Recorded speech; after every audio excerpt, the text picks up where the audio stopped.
একদিকে প্রধানমন্ত্রী, তারপর শামীম ওসমান বিভিন্ন জন আইসা কান্নাকাটি করতেছে, হাত পা ধরতেছে।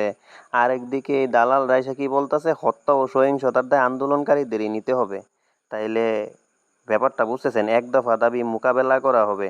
তার মানে এরা কি রাষ্ট্রের পক্ষে নাকি রাষ্ট্রদ্রোহী? এরা কি জনগণের পক্ষে নাকি জনগণের বিপক্ষে? এরা ক্ষমতা ছাড়া কিছু বোঝে না। হাজার মানুষ মইরা যাক, এদের ক্ষমতা লাগবে। প্রায় ৩০-৩৫ জন তো ভাগছে দেশ ছাইরা, আস্তে আস্তে আরও ভাগবে।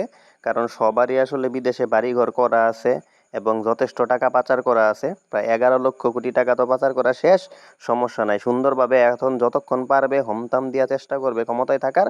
যখন দেখবে আর পারবে না, সুন্দর করে প্রাইভেট জেট দিয়ে নাইলে এইভাবে ওইভাবে ভারতের বর্ডারটা খোলা আছে, সুন্দর করে পালায়া যাবে। এইটাই হচ্ছে ওদের স্বাধীনতার চেতনা, জনগণের এই সেই, এগুলো হচ্ছে সব হচ্ছে ভুয়া বাকোয়াস। ঠিক আছে, এদের কাছে জাস্ট খালি আরো যতদিন ক্ষমতায় থাকতে পারবো, আরো